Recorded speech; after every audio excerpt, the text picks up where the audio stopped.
Көпчүлүгүбүз барган сайын жашыбыз өтүп баратат деп өзүбүздү таштап коебуз же убагы келет деп отура беребиз. Эгер мындай шылтоолорубуз болбогондо, балким илимий ачылыш жасамакпыз. Тил үйрөнүп чет өлкөгө чыгып келмекпиз. Мүмкүн миллионер болмокпуз. Максатым ишке ашпай калабы деп күмөн санап отурганыбызда башкалар ийгиликке жетип жатышат. Эмесе өзүбүзгө мотивация берип, максатыбызга тезирээк жетели. Алыңызга жараша иш тизмегин түзүп, ашыкчасын алып салыңыз. Анткени башыңызга көп жумуш үйүп алсаңыз, стресске учурайсыз. Ал эми иш тизмегиңиз толугу менен аткарылса, сизге ушул мотивация болуп берет.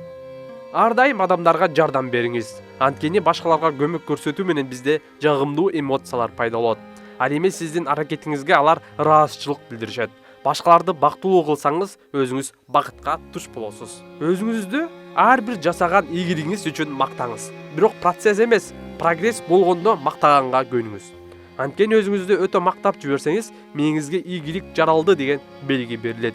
Жыйынтыгында максатка жетүү үчүн сиз баштагыдай аракет көрбөй каласыз. Бардык кырдаалдардын жакшы жактарын гана көрүүгө аракет кылыңыз. Ал эми башыңыздан өтүп жаткан кыйынчылыктарды келечекке болгон тажрыйба деп билиңиз. Эсиңизде болсун, азыр адамдардын көйгөйлөрү өзүнө жетиштүү. Сиздин көйгөйлөрүңүз башкаларды кызыктырбайт.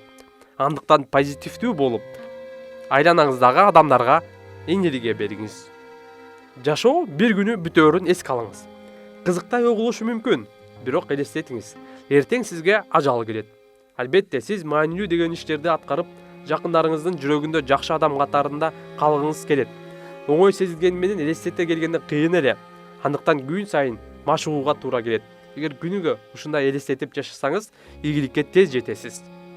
Өзүңүзгө жакшы мамиле кылыңыз. Ар бир адам уникалдуу. Андыктан өзүңүздү башкалар менен салыштырбаңыз. Анткени баарыбызга бирдей мүмкүнчүлүк, бирок ар башка шык жөндөм берилген. Убакыт кантип өткөнүн билбей калам деген сөз сизге таанышпы?